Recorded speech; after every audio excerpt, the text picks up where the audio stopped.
আসসালামু আলাইকুম। আমি এখন আনছি খুবই মজার এবং দারুণ উপকারী একটা ফিরনি, বিশেষ করে যাদের ফ্যাটি লিভার আছে তাদের জন্য। আর আমি এটা যেহেতু চিনি ছাড়া বানাচ্ছি, ডায়াবেটিস রোগীরাও আরামে খেয়ে ফেলতে পারবেন। এটা তৈরি করা খুব সহজ, খাইতে কিন্তু দারুণ মজা। যাদের অসুখ নেই তারাও খাইতে পারবেন এটা। তো আসেন দেখি শুরু করা যাক। আমি আধা কেজি বিট, এই যে এইটা দেখেন, এটাকে বলে বিটরুট। এইটা এরকমই হয়, একটু বড় হয়, কোনো সময় আগাটা থাকে, কোনো সময় থাকে না।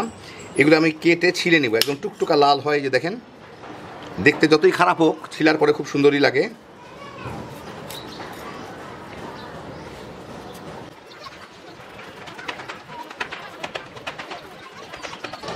এটার মধ্যে প্রচুর কাদা লাগানো থাকে, সেই জন্য এটা ভালো মতো ধুয়ে নিতে হবে। আপনি ছিলার আগেও ধুইতে পারেন, ছিলার পরেও ধুইতে পারেন। তো আমি ছিলার পরেই ধুবো। আর এই গোড়ার অংশটুকুও কেটে ফেলে দেব। এখন এটাকে ভালো মতো ধুয়ে নিব। আমি বিটটাকে ভালো মতো ধুয়ে নিলাম। এখন এটাকে আমি গ্রেটারের এই বড় অংশটা দিয়ে গ্রেট করে নিব।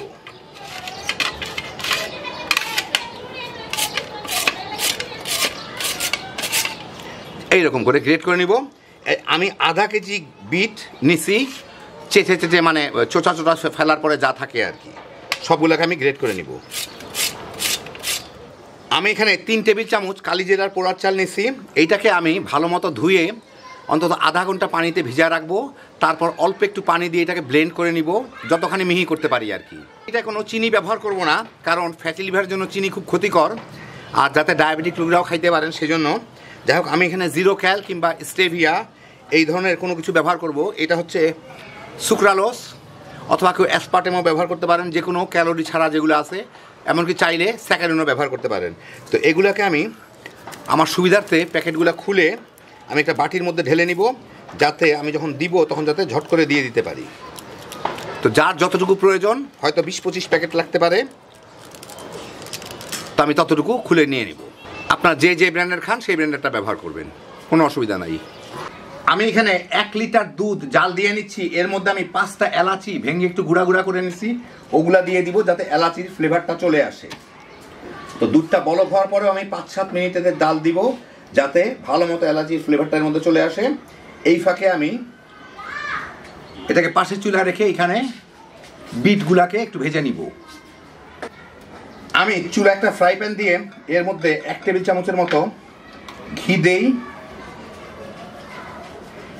ফ্যাটি লিভারের জন্য কিন্তু তেলের বদলে ঘি, চর্বি, বাটার অথবা অলিভ অয়েল ব্যবহার করা সবচেয়ে ভালো। নর্মাল যে আমরা ভেজিটেবল তেলগুলো খাই, কর্ন অয়েল কিংবা সানফ্লাওয়ার অয়েল কিংবা সয়াবিন অয়েল, এটা কিন্তু ক্ষতিকর।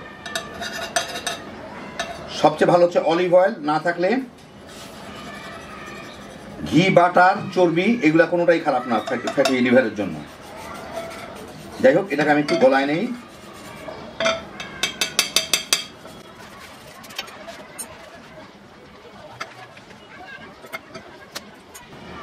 ঘিটা গলে গেলে আমি এই বিটগুলা, যেগুলো আমি গ্রেট করে রাখছি, এখানে প্রায় 400 গ্রামের মতো আছে, ওগুলাকে আমি একটু ভেজে নিব। প্রায় 8-10 মিনিট ভাজবো। এই পানি ছাড়বে, পানিটাও যাতে শুকায় যায়। আর এগুলা কিন্তু কিছুটা সিদ্ধও হয়ে যাবে।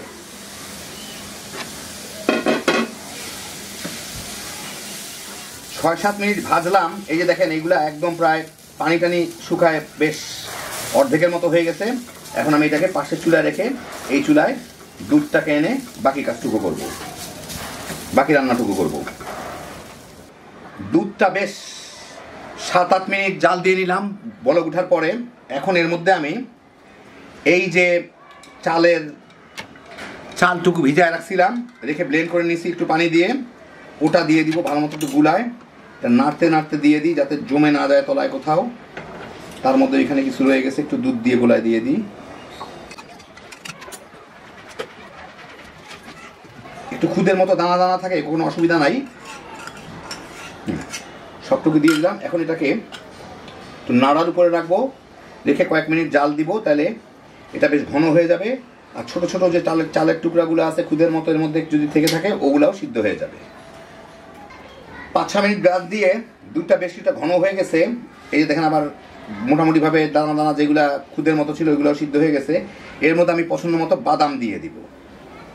সবচেয়ে ভালো হইতো যদি যেটাকে আমরা বলি আখরোট দেওয়া।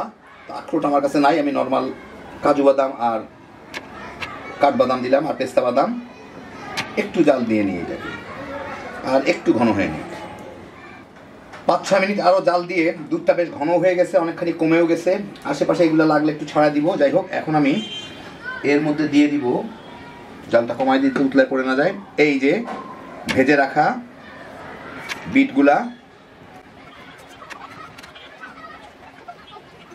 বিট কিন্তু এমনি মিষ্টি, সেই জন্য আমি সুইটনারগুলো এখন দিলাম না, আর সুইটনারগুলা বেশি গরমের মধ্যে দিলে কিন্তু মিষ্টত্ব কমে যায়, সেই জন্য আমি সুইটনারগুলো পরে দিব। আপাতত আমি বিটটাকে সহ এটাকে জাল দিয়ে নিই। বিটটা যদি কিছুটা সিদ্ধ হয়ে না থাকে, সিদ্ধ হয়ে যাবে, এটা আরেকটু ঘনও হয়ে যাবে।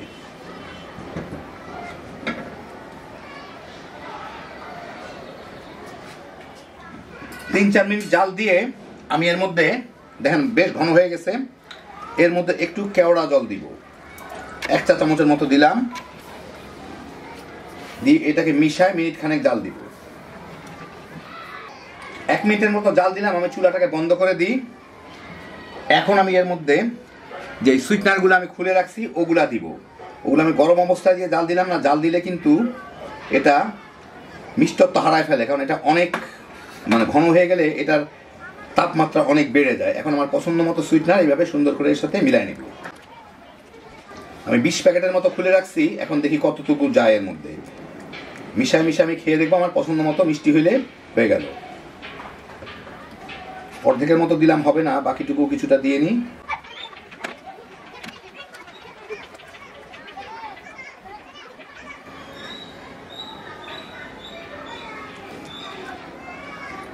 যথেষ্ট, আমার প্রায় 18 প্যাকেটের মতো সুইটনার লাগলো, হয়ে গেল। এখন আপনাদের একটু ঠান্ডা করে বেড়ে দেখাচ্ছি। এটা ঠান্ডা হলে কিন্তু আরও ঘন হয়ে যাবে, সেজন্য গরম অবস্থায় যথেষ্ট পাতলা রাখবেন আর কি, যার যার পছন্দ মতো। কিন্তু খেয়াল রাখবেন, গরম হলে কিন্তু, ঠান্ডা হলে কিন্তু একদম প্রায় জমে যাওয়ার মতো হয়ে যাবে এটা। তো এই দেখেন, হয়ে গেল আমার দারুণ মজার বিটের ফিরনি। এটা খাইতে কিন্তু খুবই মজা, এবং বিশেষ করে যাদের ফ্যাটি লিভার আছে তাদের জন্য অত্যন্ত উপকারী একটা জিনিস। আর আমি এখানে চিনি ব্যবহার করলাম না, এটা ডায়াবেটিস রোগীরা আরামে খেয়ে ফেলতে পারবেন। তৈরি করা দেখলেন খুবই সহজ। এখন বাজারে প্রচুর বিট পাওয়া যাচ্ছে, অনেক সস্তাও। যা পারেন বানায় তামা করে খায় নেন, হ্যাপি জোশের একটা আইটেম। আল্লাহ আপনাদের সবাইকে ভালো রাখুন, সুস্থ রাখুন, নিরাপদে রাখুন। ইনশাআল্লাহ বেঁচে থাকলে আবার দেখা হবে। আল্লাহ হাফিজ।